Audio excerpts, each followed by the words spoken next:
one of the things I want you to understand about, the Bible, I'm always talking about understanding what it's really saying versus, just what we've been taught by the preachers. If you go by what the preachers teaches, we'll be lost, as most people are when it comes to the Bible. There's a lot more deeper things in these stories that we got to pay attention to, understand what it's really alluding to. And to also remember, as I said before, 1604 to 1611, the King James Version was written. So you got to remember, a lot of this stuff was put in there to give validity to and to basically foreshadow what we would be seeing in the future, from Adolf Hitler, from the Rothschilds, or what have you. We're going to get into all that. And to really make that known and make that more easy for Masons and people who really understand the hidden meaning of the Bible to understand. When you put all this stuff together, and as we're going to break it down, you'll see what this stuff is talking about and what it really corresponds with. A little bit windy out here today, but this is going to be a really good series. This one right here, this book is so packed with a lot of hidden stuff that we're going to touch on.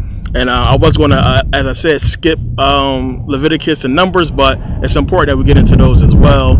So, let's begin. Let's get into this. So it's a super windy day today, but let's get into this whole thing. It's a lot we got to get into.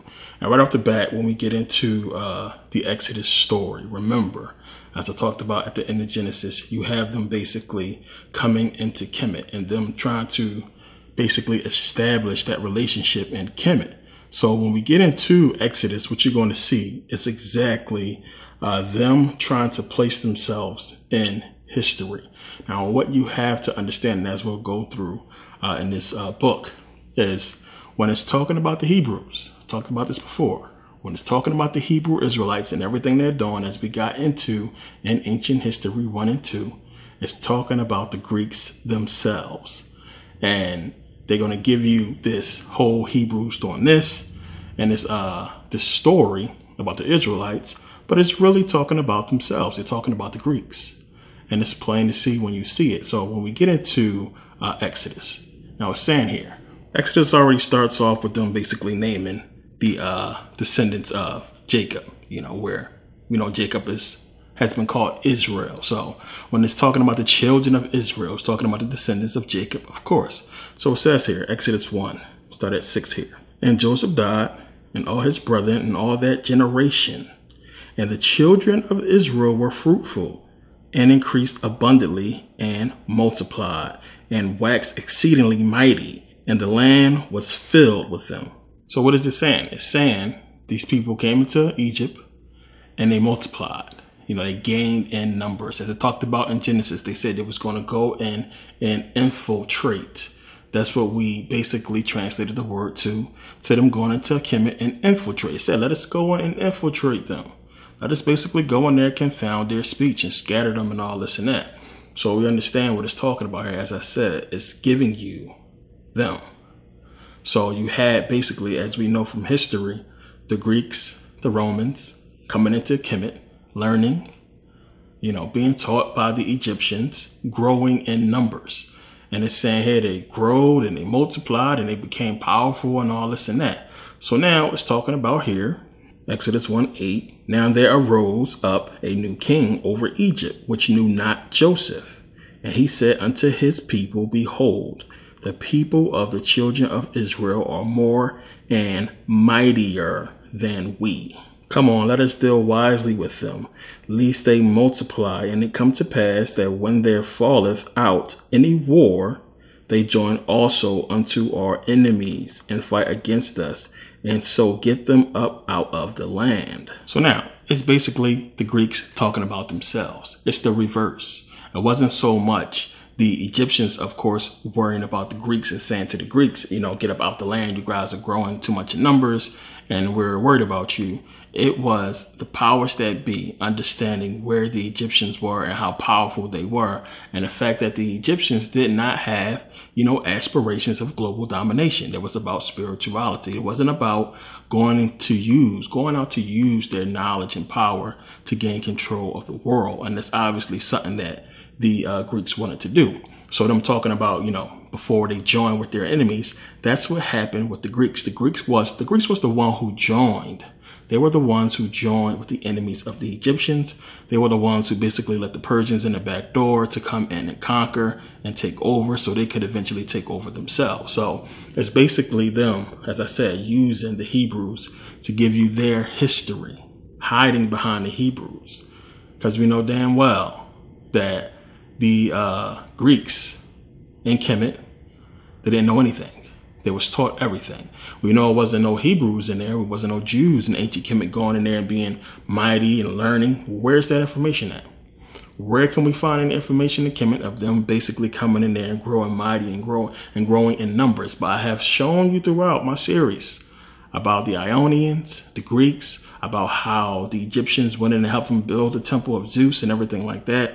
And they was helping each other out. They learned so much from the ancient Egyptians. We know about this, as I said, and as it shows in the temple of Seti I and in the temple of Ramses III about there being Europeans in Kemet as citizens. We know they were the Greeks. We know. So we understand that they're basically flipping the story to make it seem as if, you know, the Hebrews went through all this and that it's talking about them when we know this is the Greek story. That's the whole reason why they know it, because they lived through it. And, you know, when you do the etymology of a lot of these words, the etymology of a lot of these words is going to go back to Greek anyway. Plain and simple, we'll go through that. But we know it was the Greeks that was there and not the Hebrews. Again, since we know, and since the Romans told us and the Greeks as well have told us, they came into Kemet to learn. The Greeks, I mean, the history is there. Thales, Aristotle, everybody came in there to get this information from the ancient Egyptians. Again, the question goes back to when the Persians came in to conquer the Egyptian territory, where were the Romans? Where were the Greeks? Where were the people that were supposed to come in and help the Egyptians that learned so much from them? Nobody came to Egypt's aid. Nobody came to help them out. That was part of the plan. It was a setup. And this is what's clear to see. So it's giving you the downfall of Kemet here in Exodus when you really begin to understand. That's what we'll go through. And again, these Hebrews are just the Greeks trying to make themselves seem like, trying to make it seem as if, you know, the Egyptians were deserving of being conquered. So, you know, as we go on, it's a couple of things we got to address that, you know, can get cleared up when you read Exodus as far as the identity of the ancient Egyptians. So now when you read here, Exodus 1, 18 and 19, it says here in 18, and the king of Egypt called for the midwives and said unto them, why have ye done this thing and have saved the men, children alive? Remember, the Pharaoh was supposed to have ordered the midwives to basically go and kill all the men, children that were born and keep the women alive, but kill the men, children. Okay. So it says basically, why have you basically done this and kept the men, children alive? And the midwife said unto Pharaoh, because the Hebrew women are not as the Egyptian women, for they are lively and are delivered ere the midwives come in unto them.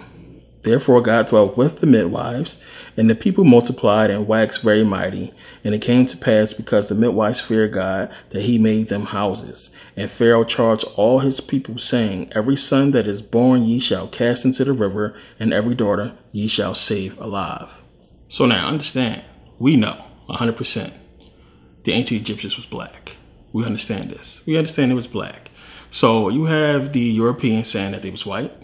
You have Arabs saying that it was Arab, so on and so forth.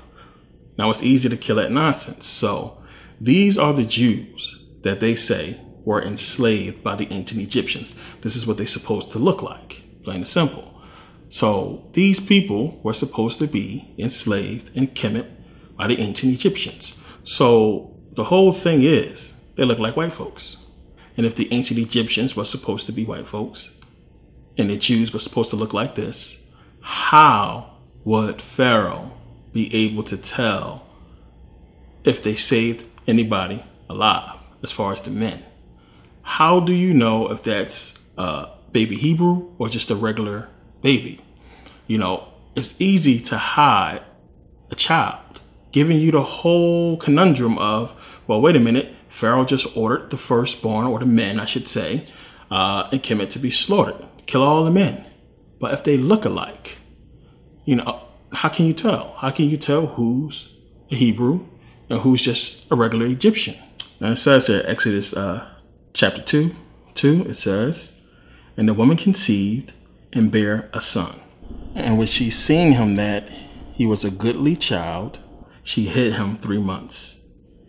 And when she could not longer hide him, she took for him an ark of bulrushes and dabbed it with slime and with pitch, and put the child therein, and she laid it in the flags by the river's brink."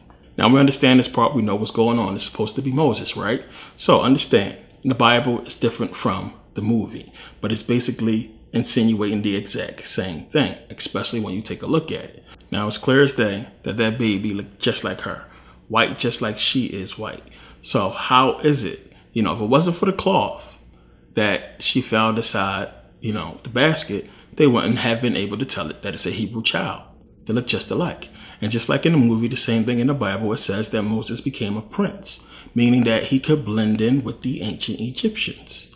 Plain and simple. So it still goes back to the same question, like how would you know whose, if they look alike?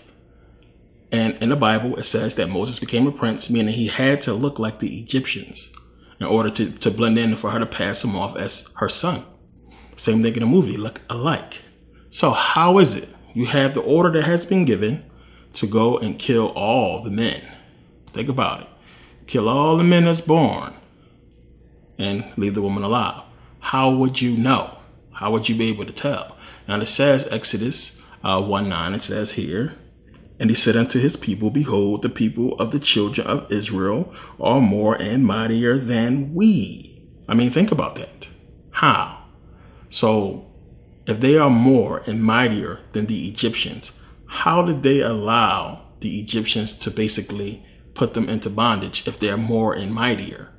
So you got to understand what it's saying here, who it's talking about. Now, when you read it and you understand it's the Greeks talking about the Egyptians.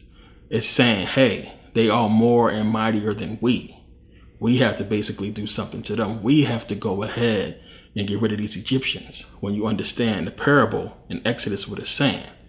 So we know, again, if you have the numbers, this is not, modern day where,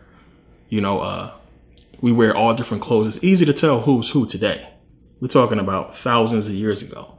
First of all, one, if you have the Egyptians enslaving these Hebrews, I mean, they look alike, according to the book, according to the movie. But the Egyptians were. They barely wore anything. It would be very easy as a Hebrew to go ahead and snatch the garment or get a white cloth and put it over yourself and patch stuff off as an Egyptian. They look alike, according to the movie and the book. So how would it be hard? This argument still, it goes into the whole Hebrew Israelite argument as well. Them saying, again, that, the Hebrews that was enslaved in Kemet was black. And remember, this is one of their whole arguments of them hating the Egyptians, is them saying, well, you have black Egyptians enslave black Hebrews, other black people. But if they was black, how could you tell? If their numbers was more, it doesn't make sense. Any way you slice it, it does not fit. Now, it's a reason why, as we'll get into. So I'm from Philly, out here in Vegas, and I walk around. I can't tell, one black person if they from here in Vegas or if they're from Texas or they could be from Philly. We look the same to me. So, this is now, this day and age. So you're talking about, thousands of years ago. There's no way. There's no way you could tell. There's no way they would be able to look at the person and tell. So that whole situation should have been a lot more different. It shouldn't have been as if they was able to say, look, this guy's a Hebrew and, point the whole thing out and then, go attack. If that's the case and you're in a situation where they're killing all the freaking Hebrews, well, it's real easy to change if you look just like the people who doing the killing. It's crazy, but they can't say definitively that the Egyptians is black, because then we're the greatest civilization that ever lived. They can't say definitively that the Hebrews is black, because then we're the chosen people. We God's chosen people, everything like that. But they give us the movies showing them white. They give us the depictions showing them white. Hebrews white, the ancient Egyptians white. So it don't matter. You know, the chosen people now, image of white people. Greatest civilization ever lived, image of white people. This is how they do it. Don't got to speak about it in the book. Just show the pictures, show the movies, and get people into the thinking that it's just a movie. But this is what they stamp. We're seeing the whole thing with the Nefertiti bust, and them basically saying this is what she looked like. So they can do stuff like this and give validity, you know, because this is what they're doing. This is what this whole thing is about. Them giving validity to the Hebrews in some capacity. Them talking about them, saying that this is what happened. They existed. That's the whole reason why this whole thing is here, to just try to give validity to the people, you know, but it gets much deeper than that. You got to understand that you had the Greeks create a people out of thin air, So they know eventually at some point in their plan, in their agenda, they will have to create these people. These Israelites will have to come from somewhere. Now, as I talked about in Ancient History series, and many other videos as well, we understand what happened during Hellenization and the whole wars of the Diadochi. Them basically going into those territories that was Egyptians. There were African people in there, Egyptians, black people. They had to go. Plain and simple. They had to get them out of Israel because Israel was a part of the plan. They had to go. So what you had was them indoctrinate those Africans, the people who was there, send them out teaching into other parts of Africa, what have you, which is why you have all this information out there and people talking about, oh, you know, you have, you know, the Hebrews going back, you know, hundreds of years to these Africans. This is what was going on. We know Hellenization was them spreading this doctrine, and they had Africans doing it as well. You know, once, you know, the whole generational time passed and they had indoctrinated the children and had them passing it down. So that happened. You had finally, you know, most of the Africans, the black people in Israel gone. What the Greeks did, they moved their people into Israel. Plain and simple. You might as well call them sacrifice. You know, they basically was sacrificing these people. When you understand in a second.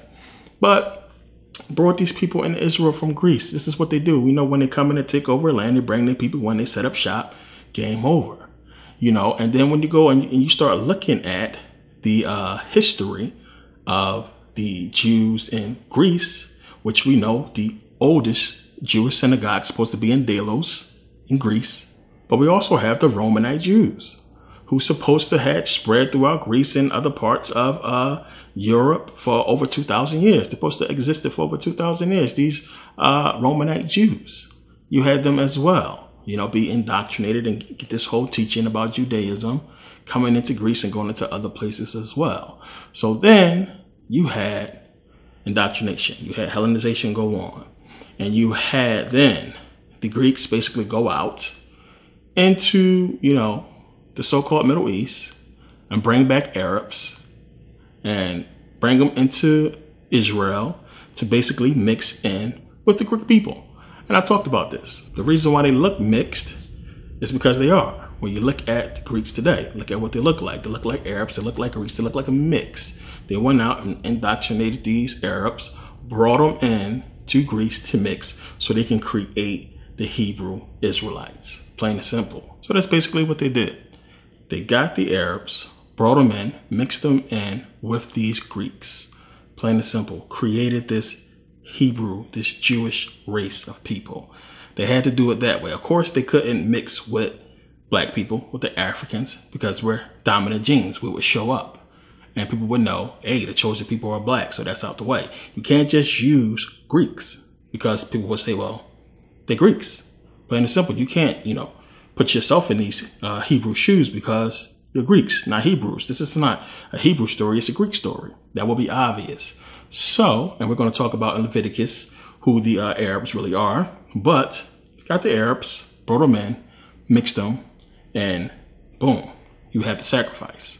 Because that's basically what they are. You know, these people were sacrificed, the sacrificial lamb, and this is basically they eat the whole lamb for Passover as a sacrifice, not realizing that they are the sacrifice themselves. And that's what Holocaust means. It means burnt offering or sacrifice. They were created to be sacrificed, plain and simple. So, you know, to give validity to these people, this is what they had to do.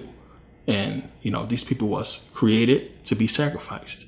And you have the real Jews, the ones who are really Greeks, as I've shown you guys. When you look at the ones that's in power, the ones with the beards, the reason why they have these beards to hide their real pale white faces, that's what they look like. Clear as day, you can see nothing but a white man with a beard. Plain and simple. That's all it is.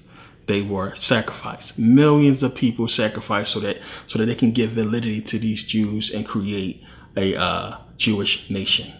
Plain and simple. So when you go back and you understand when I was talking about the Romanite Jews, it says here, a majority of the Jewish population of Greece was killed in the Holocaust after Axis powers occupied Greece during World War II. They deported most of the Jews to Nazi concentration camps after the war. A majority of the survivors immigrated to Israel, the United States, and Western Europe, Today, there are still functioning Romanite synagogues in Chalix, which represents the oldest Jewish congregation on European ground, in Ionia, Athens, New York, and Israel. So there it is right there, plain and simple. Those people were allowed to be indoctrinated into, basically growing success just to be sacrificed. That was their whole purpose, to be sacrificed. So, when you look at it, it all makes sense. You could start putting it together at this point, because then you go back into Genesis. Remember, the grandfather, the originator of the Hebrew Israelites is who? Abraham. From where? Ur of the Chaldees, which is where? Mesopotamia, Iraq. See, now it all makes sense. And you understand why they did that. They had to make it as if the originator was from Iraq, because they knew they went out there to the Middle East, got those Arabs, brought them in to Israel and into Greece and let them mix. So now later on, people can say, well, they're not just Jews, not just Greeks, they mixed. Oh, they do have some Iraqi in them. They do have some Arab in them when you look at them. Giving validity to the Bible that Abraham must have been from Mesopotamia, because you have these Arab-looking, Greek-looking, mixed-looking people who are the so-called Hebrews. It's easy when you're paying attention when you look at it. So when you look at movies like Schindler's List, and these movies, just like the Exodus, is made to give these people sympathy. Plain and simple. No matter which role you play in, whether they are the Jews looking white or the Nazis or what have you, it's the same. Plain and simple. Now in Schindler's List, if you've seen the movie, it's shown in black and white, but you can't really tell these people apart if they wasn't dressed a certain way. They have on a Nazi uniform. The people who's doing all the killing and shooting, the so-called Nazis, look just like any one of those so-called Jews. Oscar Schindler with that nose looked more Jewish than some of the people who's supposed to be Jews in the movie. It's crazy. So that's why that was done. The only pop of color in that movie was when a little girl, was walking through town while they was raiding the town, and it was killing and, basically enslaving the Jews. Even when you look at her, she looked like could be any little white girl from anywhere USA. Plain and simple. And they look the same. So it's tough to, give their argument any validation that how would you be able to tell who was Jews back then and who was an Egyptian, what have you, if, according to them, the Egyptians was white. It would have been a lot more easier for them to definitively say who was who, but they can't do that. And this is one of the reasons why. So the Romanite Jews and the Jews in Poland and the Jews in Germany and Greece or what have you, they was allowed to come together, to practice their religion, to basically flourish, all to be sacrificed later on. Plain and simple. So I always think about that episode, was it Going to Germany? It's a Family Guy episode. It's funny as hell when you have Stewie go back in time with Brian to basically, save Mort. And they end up back in, World War II, the beginning of World War II, when the Nazis invaded Poland or what have you. So remember, in that little cartoon, it's just so funny. They're having a good time. They don't want to leave. And then they realize that, hey, you know, the Nazis are invading. And what did Stewie do? Quickly toss that hat. He just tossed the yarmulke. And after he tossed it, he blended in with the Nazis. They didn't know he was a Jew. And it's giving you a hint there. Even Mort, who is a Jew, he was walking around with a little priest outfit on, and they couldn't tell he was Jewish until, he gave it away. And even when he put on a Nazi uniform, they couldn't tell he was Jewish. You know, it's just little things like that that's giving you those hints, you know, subtle little hints. Walking around clear as day, just blending in with the people. How can you tell? They look the same. And it's crazy when you really start to dig into this stuff, because the Bible is put to you in certain ways where things like this really don't cross a lot of people's mind. You know, you're not really critically thinking when you have somebody expressing the book to you. And then when you try to read it yourself, it's like, a lot of stuff don't make sense. It's done that way to confuse you. But they're giving you their history, plain and simple. They're breaking it down, telling you what happened, what's going to happen. So now, just like we can ask that question, you know, how could they tell them apart? You have to then be smart enough to look at it from the other side and be, you know, remember, this whole thing is a setup anyway. They know that the people look exactly like them. They know this stuff is, you know, it's bullcrap. So the whole thing with, you know, Nazis and the Germans, as I said, can't really tell them apart. You can't really tell them apart. You go into Germany and look at some of those so-called Jews back then, couldn't tell. They looked white. You just really couldn't tell who was who. So them knowing that, you have to understand, of course, they understood. We got to create these people. We got to have this Holocaust. We got to give validity to these Jews. We got to create this Hebrew, this Israel nation. So they already had a plan ahead of time. Now, many of you probably know about this, the whole book about IBM and the Holocaust. So you had basically in 1880, someone from the U.S. Census Bureau come up with an idea to create these little, you know, electronic cards, so to speak, that will basically collect data on people, you know, store people's data on these cards. So you had in 1910 this whole German licensing company called Die HOMAG, which is basically an acronym for a much longer German name. But they basically, you know, came up with the system and everything. And you had in April 12, 1933, the German government and IBM basically create this system and, you know, have it out there and have it ready. If you remember IBM, their first factory was built in Germany. So you had this German, you know, at that time, the German Census Bureau basically go out and start documenting these people. Remember, Hitler was all about technology.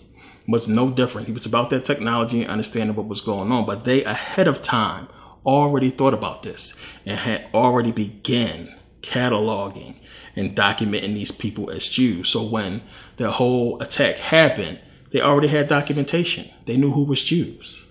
They knew who was who already. It was no escape. Now, remember, the rumors was going on.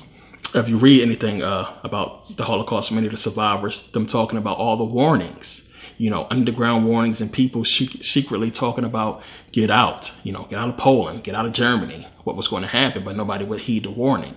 So we know that was going on. But you had, you know, all this information out there. They had collected data.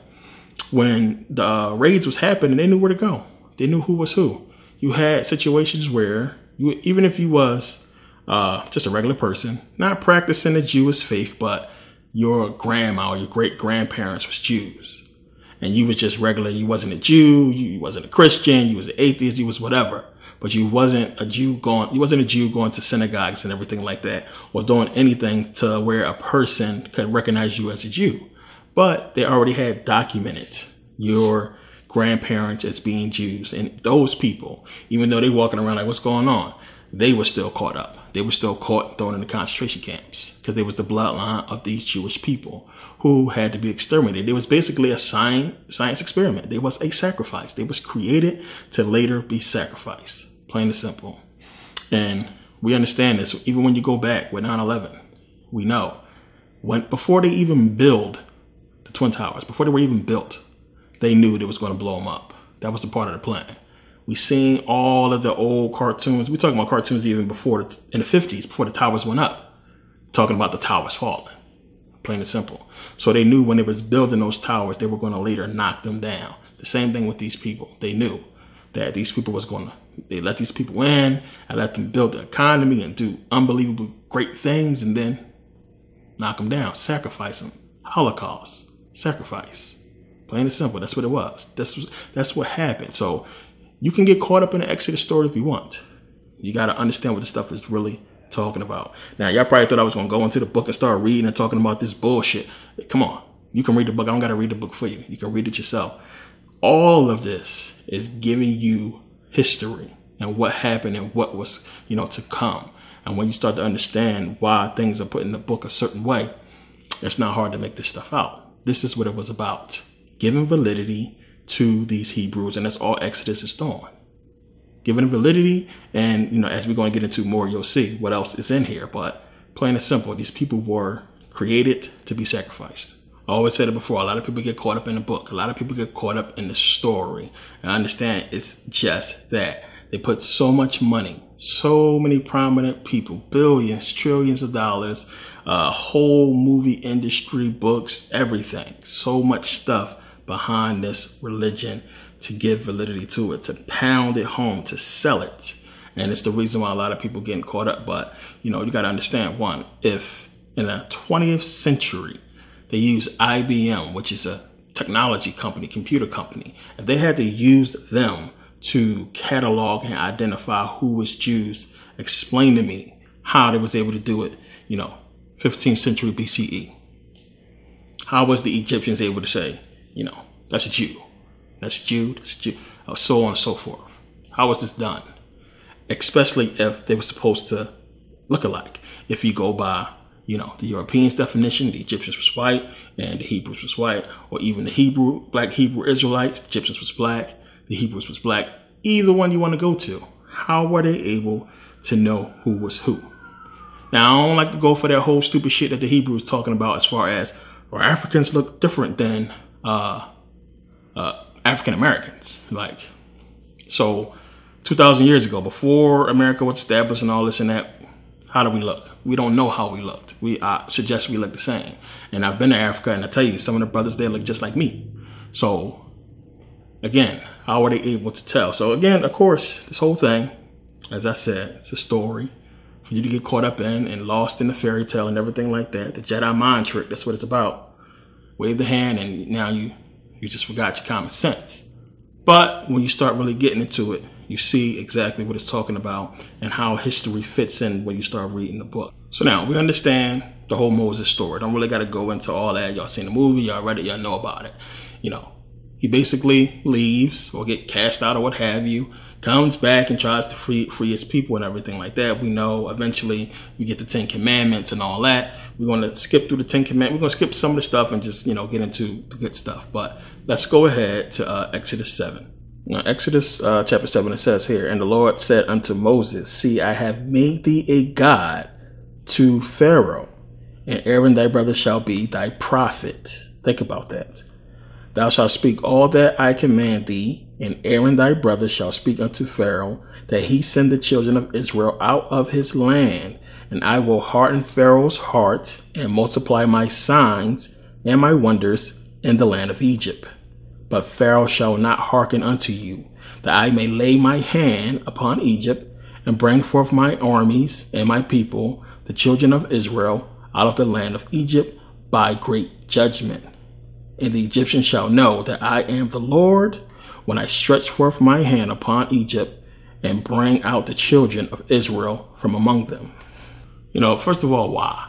Why? This is supposed to be God Almighty. Why do this? What is the point of this? And, this is like you as a parent going into your children's room and basically throwing their stuff everywhere, trashing their room, and basically, breaking all their toys just because they won't take out the trash. You telling them, go take out that trash. Every time they try to run out the room to take out the trash, you block the door. You won't let them out. But you keep screaming at them, take out the trash. You're destroying their room. Now you go and kill one of the kids. Leave his body there. The other kids are just in shock. But you still won't let them out to go take out the trash. You are their parents. All you got to do is say to them, hey, take out the trash. They're going to go do it. So in this aspect, you got to look at it. This is God. It's supposed to be God Almighty. Didn't he create everybody, everything? What is the point of this? What is the point of doing this? When you can just go straight to Pharaoh himself. Hey, I created you. I'm a true God. I need you to let these people go. What's going on? Again, this is another instance where we see in the Bible this God being something different from what we have been taught God is, because it doesn't make sense for him to do something like this. This seems like overkill. So you have all the plagues, you have the flies, you have the locusts, you have the frogs, you have the bloody water, you have the firstborn, all these people dying, all this death, destruction, the magic and everything that's supposed to happen with Moses and all that. All of that happened, you know. And remember, as God said, he's supposed to basically, you know, trash Egypt. All that happened for what? All this death and destruction so that the Hebrews could leave. And the Egyptians would later still become a great and mighty nation who still never bowed down to the God of the Jews. Still never served that God. Still had their own traditions, their own everything. So what was the point of all that if the Egyptians was just going to later become stronger than the damn Hebrews? More powerful than ever, more remembered than ever to this day. What is the point? So when you go in and you read that whole thing, you know, what God's supposed to be doing with the Egyptians, you look at real life. I mean, what happened? What happened? That's supposed to have happened. We can't find no proof of this. And, you know, all this destruction in the place, we can't find no proof of that. But you look at the Egyptians, their legacy is stronger than anybody's. So what was the point of this? So now you would think if all this stuff actually happened with the Egyptians, that the dynasties would be worshiping the God, the gods, or the God, I should say, of the Hebrew Israelites. You know, all that stuff that happened, there's no way, I don't care who you is, there's no way the people would have ignored, especially the family members of all, you know, the people who had firstborns die. They would worship. I'm following the Jews if that happened. If I'm in Kemet and that happened, the plagues and locusts and blood and everything, I'm following the Hebrews wherever they're going. Can I be a Hebrew? I'm trying to be down with y'all, you know, but nothing. Egypt goes on to be great civilization, mighty, defends itself multiple times. Nothing. It was like, what's the purpose of that? What is the point when you pay attention to the story? So then what is the story really about? And it's, as I said, them trying to give validity to the Hebrews, plain and simple. And at the same time say, you know, the Egyptians were evil, they were terrible, they did, you know, demonic demon things, which is why they are synonymous now. A lot of people who don't know, who are not conscious, put them with, you know, Satan. Or this must have been Satan's people, and the reason why, you know, God had to get them out of there, whatever. It's bullshit, we know. But it's to give validity to them, to make the Egyptians look like they're evil and bad, and to basically keep people from Kemet. Plain and simple, because you read the Bible, you're not from that area. I mean, anybody in America is anywhere in any of these developed countries where a person could go to power or, you know, cause any problem, they don't go to Egypt, especially if you're Christian, which you have Christianity being the dominant religion right now, still close, but they're not going to Egypt to see this stuff. People think it's evil, it's bad, they don't go there. So all of this, and we all being, you know, growing up and being indoctrinated and learning about the Bible, and early we have this story in the beginning, stay away from Egypt. That's the message you get from the rip. Stay away from Egypt. Egypt is terrible. And that's basically, for the most part, nobody gave it a second thought. But that's what it's about. But the Greeks are basically saying in this book, which they wrote, of course, that, you know, this is what happened, that, you know, the Greeks was living with the ancient Egyptians. They stabbed them in the back, left their ass hanging, plain and simple. That's basically what happened. That's the story it's giving you. Just like in the Bible, how the Greeks get screwed, what the Moses part they see and all this and that, it's the same thing. And we know in real life, the Greeks stabbed the Egyptians in the back, screwed them, plain and simple. And, you know, it's no other people, it's no other way you can get this story if you go rationally. Rationally, we can't find any proof, any validity to any Jews being in Kemet during this time. But we find all the proof in the world of the Hebrews being there and living with them and everything. The only people who could give you such a story would be the Hebrews, would be the Greeks, excuse me. The only people that can give you such a story would be the Greeks. We know the Hebrews was not living there. We know we can't find no proof. We find all the proof in the world of the Greeks. And that's a big deal when you being real critical and trying to put together the pieces. So they screwed them over to basically, take over the territory and to get their people together to basically go out and conquer any Egyptian and African territory that was in North Africa and any area going past Israel and Lebanon or what have you. So that's what it was about. So now when you read here, Exodus 23, it says, beware of him and obey his voice. Provoke him not, for he will not pardon your transgressions, for my name is in him. But if thou shalt indeed obey his voice and do all that I speak, then I will be an enemy unto thine enemies and an adversary unto thine adversaries. So, who was the adversary of the Hebrews? When you think about it, what enemy did they have? Now, you would say the Egyptians.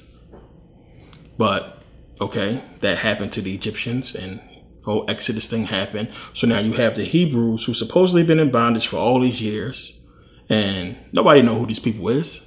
They're coming out who are now their enemies. And you can keep saying the Egyptians or what have you, and they're going out to Israel, obviously, which another thing that doesn't fit. When they get to Israel, the Egyptians are still in power. So how are they going there?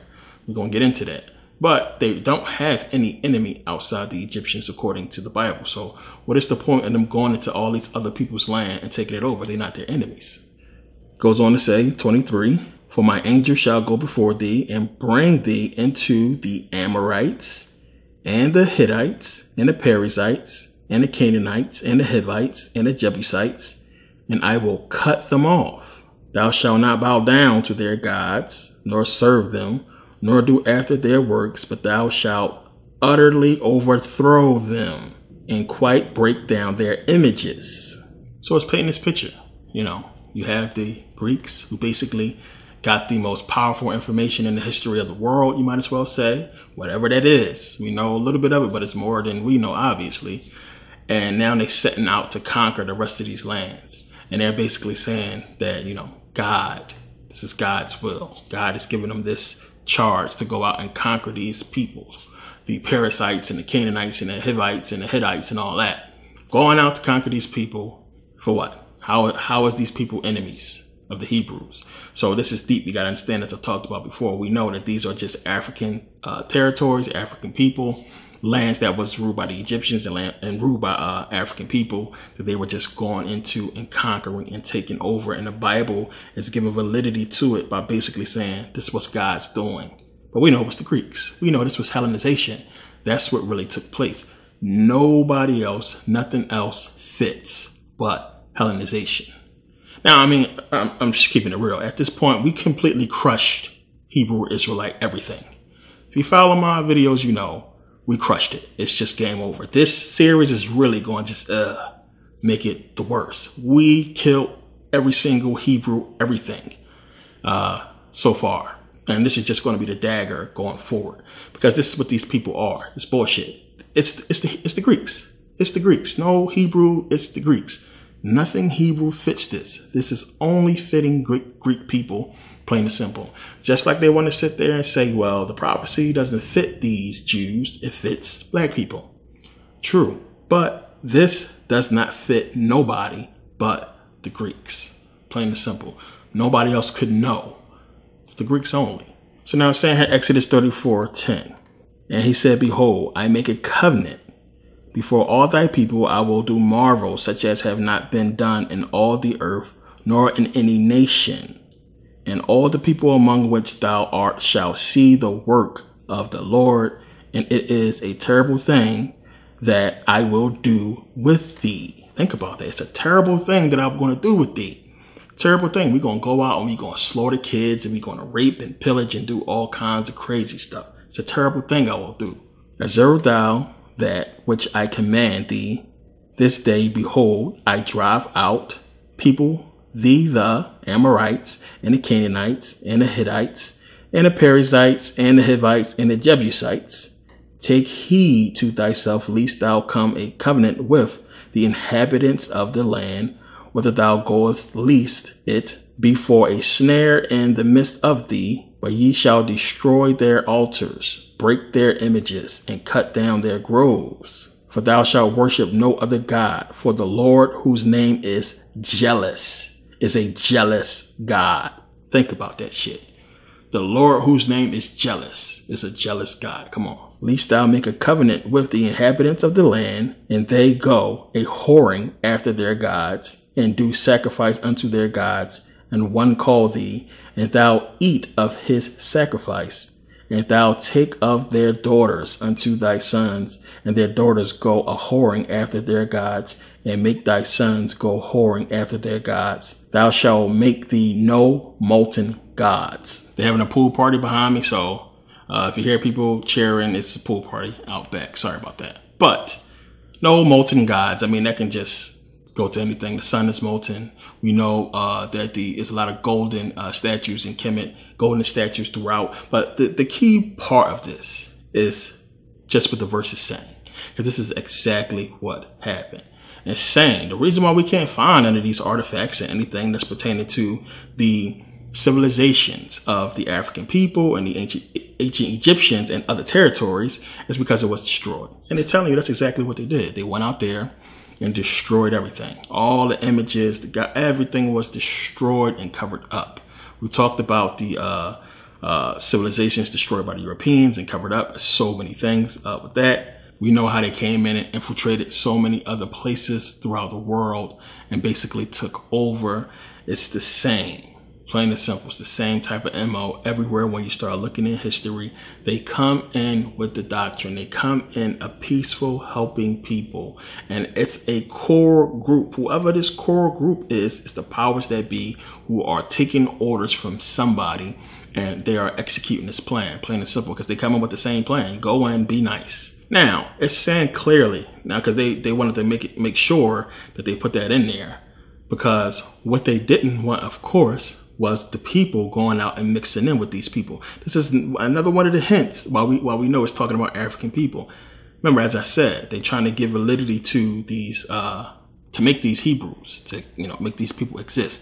You don't want the women going out and having sex with these black folks having babies. Not at this point. It's forbidden by this people. So what I'm putting out here is for you to understand, as I talked about in Buddhism, is how you had these Aryans. You had these people go out and mix in all the civilizations. Every civilization they came in contact with, they was mixing in, except for African people. Think about that. Talked about how they go into, we're going to talk about this in Leviticus, in the next book, how they went into these territories and they just basically mixed in and, not with the Africans for a reason. And this is the reason, because they knew what they were going to later be doing. This book is deeper than people realize, and everything is in there. It's right there when you understand history. If you don't get real history, it's going to be tough to put this stuff together. You're just reading a book and you're reading a story, and it's like, what the fuck? But when you know the history, you see what happened. We know it's talking about the Greeks and what they did and how they set out to take these lands for many different reasons. But the goal would eventually be to establish Israel as a nation, to basically do what it's doing today. So now, basically getting back into the story, we understand Exodus, go out, and you have Moses basically going up to Mount Sinai, bringing down the law. Remember, they was worshiping the golden calf or the golden bull or what have you. We're going to talk about that, and we're going to come back to this part in Leviticus, because it's going to fit there. But we know you can go into the whole astrology part about, Taurus, the bull, and everything like that, and Kemet as well, which we'll get into in Leviticus, and see what that's about, because it fits when you understand what was really going on there. But he came down and gave them the laws. And when you go through the rest of Exodus, which Exodus ends in chapter 40, but basically all it's really talking about is them establishing the laws, what the laws are going to be as far as what God wants the Hebrews to do. When you start going through them and seeing what it's talking about. So now it says here, just going to go back to chapter 30. It says here, when thou takest the sum of the children of Israel after their number, then shall they give every man a ransom for his soul unto the Lord, when thou numberest them. Think about that. That there be no plague among them, when thou numbereth them. This they shall give every one that passeth among them that are numbered half a shekel after the shekel of the sanctuary, and half shekel shall be the offering of the Lord. So here we go with offering. Every one that passeth among them that are numbered from 20 years old and above shall give an offering unto the Lord. The rich shall not give more, and the poor shall not give less than half a shekel when they give an offering unto the Lord to make an atonement for your souls. And thou shalt take the atonement money of the children of Israel, and shalt appoint it for the service of the tabernacle of the congregation, that it may be a memorial unto the children of Israel before the Lord, to make an atonement for your souls. So what they basically doing is setting up the church, setting up tithing, offering and everything. The whole Passover meal, all that stuff is getting set up as they basically wandering. When you start to really understand, this is where they get in most of the things that you see in church from, right there in Exodus. And they setting up the laws. When we get into Leviticus, we'll see, I'm going to break down how they basically setting up what you have to do if you break those laws. But they setting up the church, they setting up the laws in Exodus. And it's, of course, more deeper things to that, as far as them setting up the rituals and what is really going to be used in the whole Jewish faith. So now one of the things I want you guys to understand is, though it may seem I'm skipping things from the Exodus story that a lot of people are familiar with, you got to understand now all that stuff takes place in Exodus. It takes place in Leviticus and Numbers as well. A lot of the things that we know, like the whole staff with the snake on it, everything like that, and people being bitten, a lot of that stuff is not all in Exodus. It's in Leviticus and Numbers or what have you. So don't think I'm skipping any of the, the good parts. But, a lot of the stuff is just obvious. Don't really got to get into everything. We can touch on, which we will, the Hebrew elders going up and seeing God and everything like that.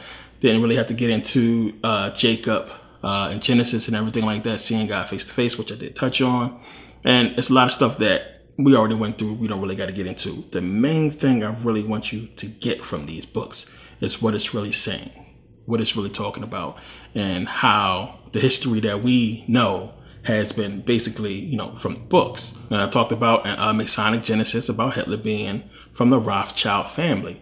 It all fits. Now you see how it all fits when you go into Exodus and see how they basically created these Jews to be a sacrifice on a silver platter to the Rothschilds, Hitler. Whether you want to believe it or not, it all fits and makes sense anyway.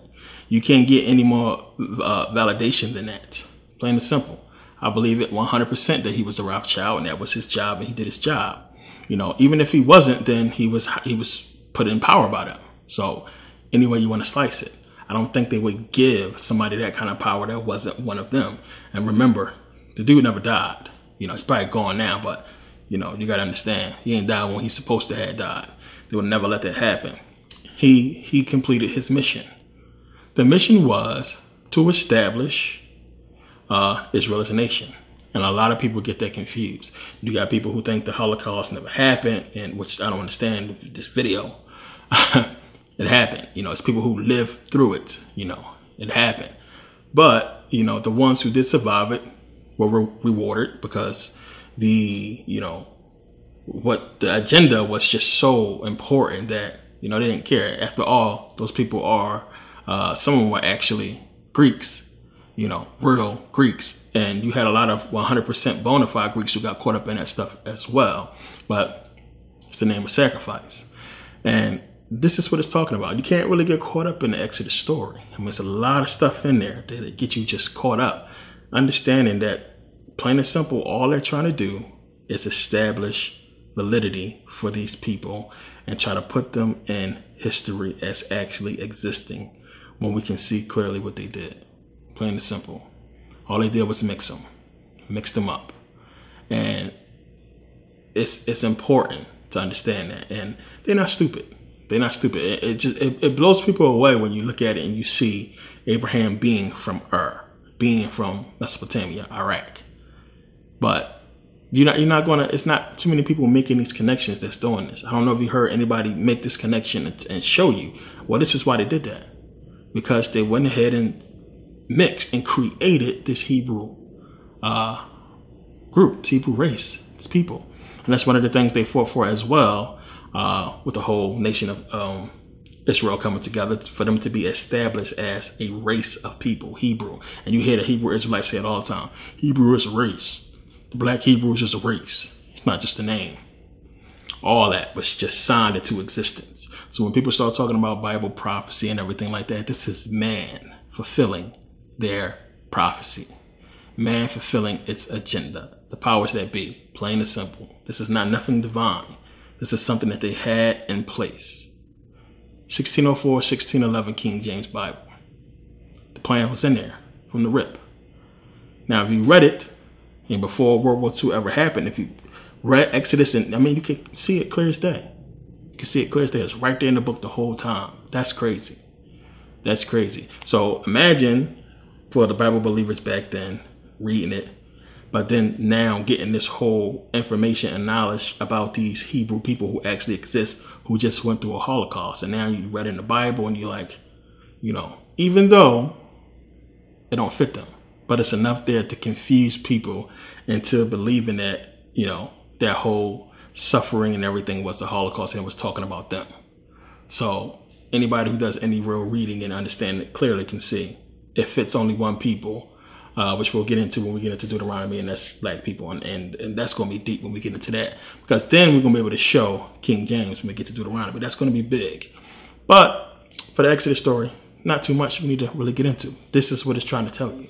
And there were many companies, many corporations, many rich people who was in the know. Everybody, and this is one of the things you got to get. Everybody wanted to give money to Hitler. Everybody wanted to fund that cause because they knew once everything was done and was established, the friends who contributed and helped out with that whole thing was going to be taken care of. All that stuff was swept under the rug as far as the Americans' involvement with Hitler.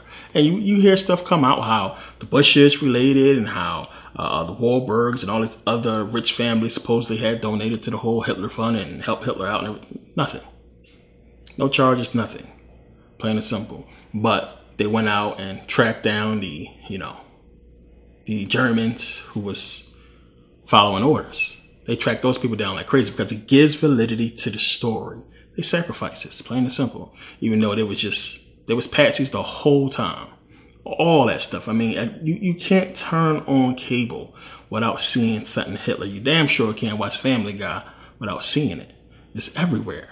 And now you know why. You understand. It's part of the same plan. Same people. America, it's the same thing. No different from the Nazis than America. It's the same thing. They funded the whole entire thing. It was behind it. Why do we give billions a year to the Hebrews, to Israel? Think about that. Billions, like 20, 30 billion a year to these people for what? And when you understand who's running things, where the power comes from, and how the Jews play in with the Romans, because who are they really? So now you get that connection.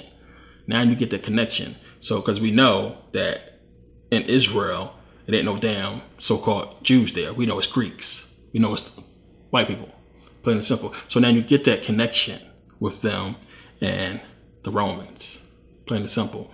While we funding Israel, while the Pope constantly coming to America, everything starts to fit, and you start to see what these people have effectively done. And it's deep. So now, again, this is why we went into the whole thing with the wall, in Israel, why you see so many celebrities, so many famous people, actors, musicians, what have you, go to the wall. Politicians, everybody goes to the wall. You get it now. It's because they understand who's in power. They understand who's controlling things and who's really running America. It's not a coincidence, as I showed you in the pictures, why you have all these presidents, celebrating Jewish holidays, remembering the Jewish holidays. And, we give so much money ever since Israel became a nation, billions of dollars going to Israel. It's right there in front of your face. all the people running the banks, the bankers, you know, politicians, people in high-ranking positions, people in positions of power, Jews. It's not a coincidence, but you're going to keep seeing this stuff. And you see these people go to the wall because they know this is why they go, you know, and they want to make sure that they are seen, you know, and that the people who are in power, the powers that be, notice them going to the wall and paying their respect, them understanding who the real bosses is. So again, it's just tough for a lot of people to put it together because they are so good at trying to show the world that, you know, the consensus is we don't like the Jews. You know, the Jews are bad, being a Jew is a bad thing. So it's funny how you have the Jews putting out that image. You know, it makes sense. You know, they are the ones who are putting that stuff out. They're the ones who run Hollywood. So why are they putting out this image of Jews being negative? So it's to cover up who they really are, especially with Family Guy and everything. You see that a lot, how they get bashed. And you have a lot of movies and so many different things where the Jews are being bashed for a reason. So that connection is clear, especially after you see a video like this and you get it down. So a lot of people get confused about that whole thing, who was really in power, who was running what. And we just simply understand how you had the Jewish power, which is really the Greeks, and the Roman power, which is Rome, the Pope, and why they, you know, seem to go hand in hand. And then you see the Pope again with the Islamic leaders. They're a team. They're a team. They're running the whole thing. And it's only a few countries left, a few places left that they don't have. And again, it's going to be up to the people to realize what's going on and to figure out if they want to stop it or not. You know?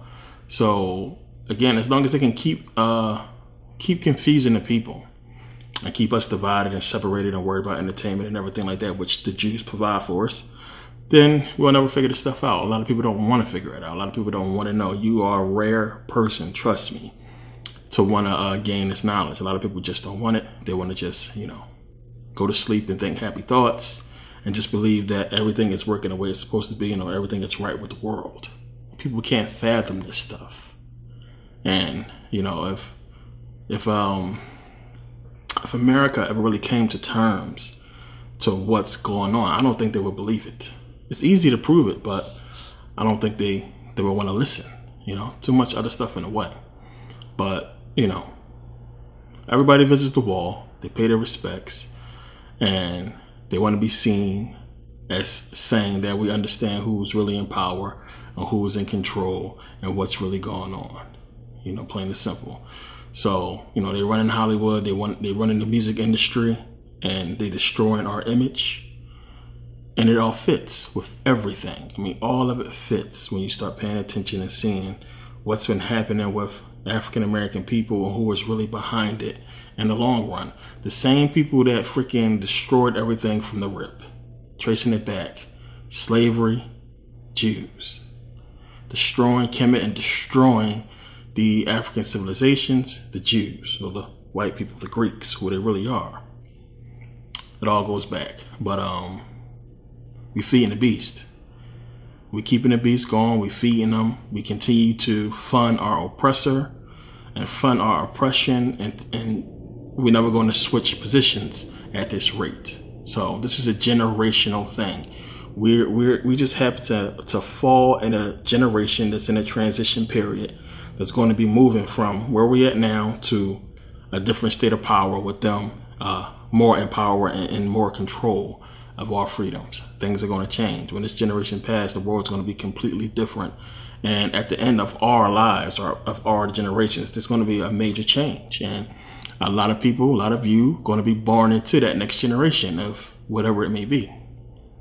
You know, and that's one of the reasons why I began doing what I do, to put this stuff out, to get people to understand what's really going on. Because it's real easy to be passive and just blow it off as, long as you live in your life and you're happy and you can go buy food and you can pay your bills and you can go on vacation. A lot of people don't give a shit.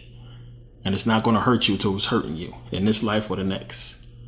So it's good to know and to understand, to get this stuff, as I always say, into your consciousness, because it's going to be played out eventually and you'll have that decision to make.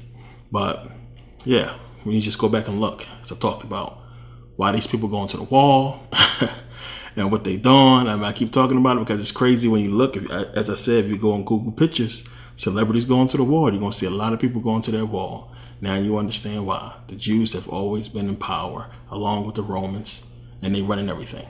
It's deep. So what's alarming and what you got to look at is how they keep giving us this comparison of Hitler with Trump, as if something is coming, as if they're about to do something on that level, which, I don't see it, to tell you the truth. I have my own ideas and thoughts on what this stuff is about, which we'll get into. But, as far as Exodus, looking at the whole thing and just seeing, how all those pieces begin to fit, and how when you're going through it, you can just follow it straight through history, real history, as far as what the book is saying and how you can fit it in with Hitler and fit it in with history, world history, and what really took place. So now, history-wise, when you start doing your research, it's like Ring Around the Rosie. They keep playing this game. And the game is, give enough validity to the story until you can figure something else out. Because that's basically what they're doing.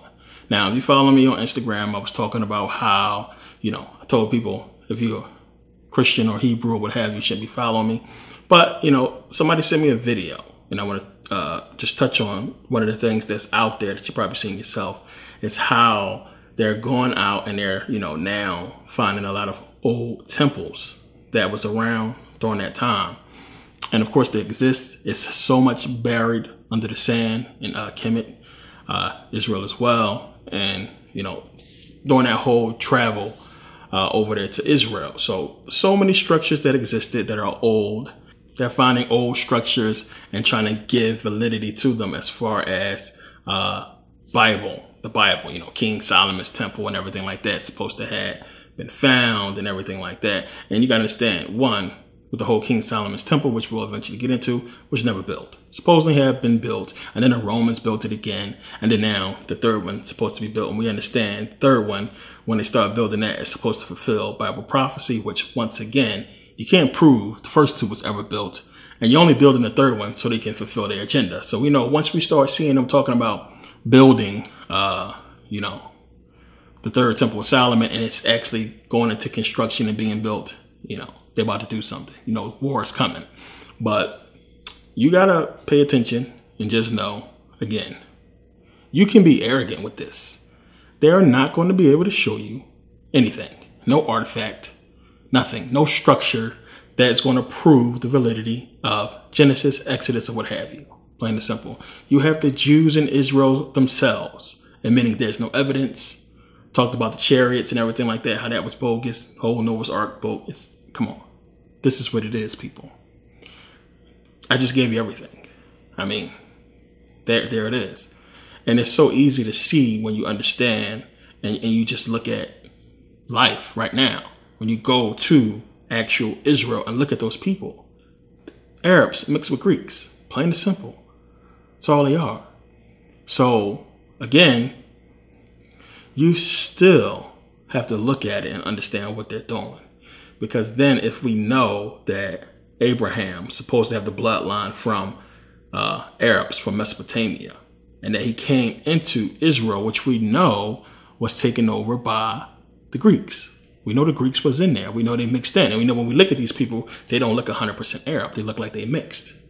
So there you will have this mixed supposed bloodline of Christ. And then you go and look at the Rothschilds.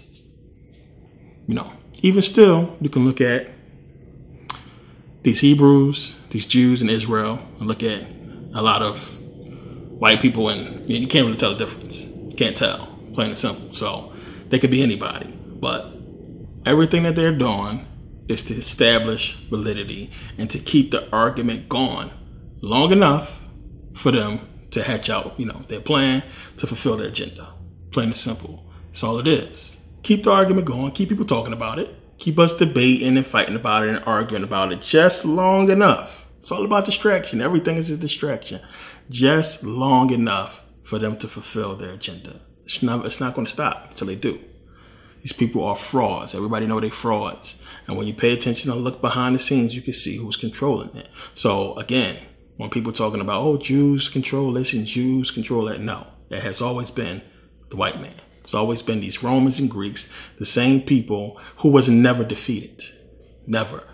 You think that the Arabs came in there and took Kemet from them? No, they gave it to them because they couldn't live there. They would die. They would burn to a crisp there.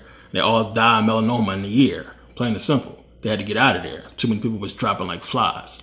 And they would rather, as I said, their people, because they created them anyway, as we're going to get into Leviticus, created these Arabs.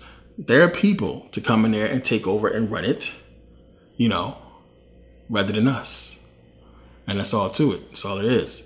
So when we look at this stuff and you really start getting into it, I mean, again, you know, when you read for yourself, don't get caught up in the story. Look at it and try to mix it in with actual history pertaining to the Greeks. So it's important to note that, you know, nobody really defeated these Greeks or the Romans. Still in power, always have been in power. They established this whole nation of Israel to be the scapegoat to use to fulfill their agenda, which America, of course, along with England, is helping them out with that. And one of the things we got to look at and ask ourselves, as we're going to talk about in Leviticus, is how, you know, why these nations, I mean, the stuff I just gave you, come on, they got to know it. These are the scholars, these are the people in power, got to be able to look at this Bible and see what it is. And the reason why they're not doing nothing about it is because they're part of it. That's what this whole New World Order thing is about. And at some point, they came together and put together a plan to basically screw us over. Plain and simple. So again, it has to be something. As I said, everything is about us. And it has to be something really unbelievable for all of them to sell us out like this, for this white man. So if you're trying to pass off the biggest scam, the biggest cover-up in human history, the biggest theft in human history, you have to cover everything. And this was huge. We know it's deeper than them just, you know, trying to get money and get rich. This was about power, control, and the fulfillment of this agenda. So slavery, as I talked about, was a must because you had the rightful people of, you know, what these Hebrews are trying to claim.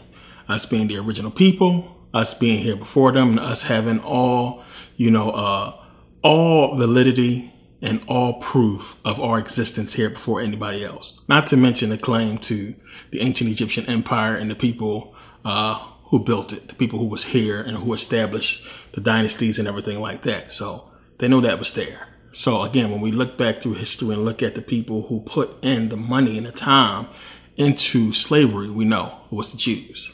We know about the Catholic Church that goes hand in hand with these people and why they did this. Again, as I talked about before, us as a people remembering who we are, you know, remembering the past, and them seeing so many different civilizations pop up with the knowledge of the ancient Egyptians. They had to get rid of them because they were a problem. They would give validity to the claim of the African people on this planet. So slavery happened, of course, and we know they were basically trying to get us from reincarnating with this information, with this knowledge. And that's what we kept doing. We kept coming back and kept, you know, having children who was growing up and having these skills and talents and creating these things. And one of the biggest things that I always try to get people to understand is they didn't just take stupid Africans or they didn't just enslave stupid people. Even in the Americas, you know, the people who was enslaved had talents. They had skills. They know how to do things. And as I talked about with the Moors DVD, how you had the people who had this knowledge was called Moors. The people who was already scientists and mathematicians and knew everything was already teaching. So they knew who to take. They knew who had this knowledge, and they knew that they would be the most dangerous people to be left, you know, running around in Africa with this information of history, this knowledge or what have you, that would take away the claim of the Europeans as far as them inventing all these inventions and creating all these things and faulty history they wanted to create. So slavery happened. You know, once they got their hands on guns, that's basically what took place. They were able to then take over. Once they stopped fighting amongst themselves, and enslave us. And it's an important thing to understand, but it goes back, when you start tracing it all, we know it goes back to the Jews, and that's why they, again, from that time, began establishing the cover up, and it took them a long time to get to this point. So now also, what's important to understand is the whole establishment of America was not their plan. We understand about Washington being a Mason, and the Masons that was in that were founding fathers. You need to understand that really was what it was, and they was basically breaking from King George III, and they was doing their own thing, and that had to be stopped. And I don't think that the majority of the founding fathers understood what the true purpose was for slavery. As I said, if they wanted to just make money, if it was about just making money, enslave the Native Americans. Why enslave Africans? Why bring all these Africans over here, what have you? Why not just enslave the so-called Native Americans? It wasn't about that. It was about coming here and stopping the Africans from establishing a civilization like they had in Africa on this continent, and flourishing, and eventually challenging the history of this so-called, royal family and what they was trying to do. So as well, of course, they had to come to the Americas and everywhere else in the world where there would be an African king and challenge them if they were, trying to grow in power and trying to basically, really do trade globally. And that was the big thing. That's what they really couldn't have. As I talked about with the kingdoms in the Swahili coast, the Kerma kingdom, and everybody like that, all those kingdoms in Africa they were masters of world trade. They traded with everybody. And when you trade with everybody, you trade stories, you trade histories, artifacts, things like that. So that had to stop. Those ports had to be shut down, and they had to keep them from spreading the history and spreading the knowledge that they had, and then people taking it back to where they came from with the understanding that it came from the Africans and not from the Europeans. So again, it's just so much deeper than Exodus when you understand. When you start looking at the whole thing, it starts to give you the understanding of why things took place, because they were covering it up. Exodus is another cover. Exodus is another cover up, plain and simple. It's another cover up. It's the cover up, once they got their established kingdoms, and they had to really, to go forward with everything and keep the cover up going, and above everything, the goal is to just get rid of anything African, anything that's going to trace back to the true people and our validity as far as who should be on top and their true history. So, just going to the royal family, as I talked about, with them being truly going back to the Jews and everything like that, really going back to the Greeks, all that stuff. Cover up, cover up, cover up. They got to keep it going, plain and simple. So the Rothschilds, basically, the reason why they fought America so hard was for that reason. They could not allow slavery to be abolished, plain and simple. To let the people go who has the claim to everything, who can really bust this thing wide open. If they could, to me, I think they would have kept us in chains, forever. But these people are smart. They created a system that they knew would keep us, basically in mental slavery and self-bondage. And that's what we are in. This whole hip-hop culture run by who? Jews. The entertainment industry, Jews. Movie industry, Jews, so on and so forth. And we all know this. So they created this system. Okay, let the people go. We got to create this system. Now, one of the questions you ask yourself is, why not, just say, fuck it. We enslaving these people. We the law, we the government, there's nothing y'all can do. They got to be enslaved. And not too many white people with, better eyes say, okay, well, keep them slaves. And above anything, they really have to keep the scam going, not just over black folks, but white folks as well, as I talked about before. Because then once white people start digging into this stuff, as they are doing now, it always goes back to that whole question. Who are they? Where they really come from? What is true spirituality? What is the true purpose here? What does it go back to? And they have already found that it goes back to Kemet, and many of them have put out books on true spirituality and how we are the ones, the only ones who can help them. Now, if you have these people digging into true spirituality and what this stuff really is about and what it goes back to, they would eventually, of course, get to ancient Kemet, which many of them have, and they will see exactly what happened. They will see exactly what I'm telling you, plain and simple. And they have to stop that. Because then, what you're going to have? You're going to have everybody saying, these are the true people, as you have white people saying that about the true Jews, believing in the Hebrews, because it all fits. It makes sense when you start to really pay attention. But it's deeper than that. So you got to have the movies. You got to make the movies that casting, Egyptians as white, showing us in a negative light, destroying our image.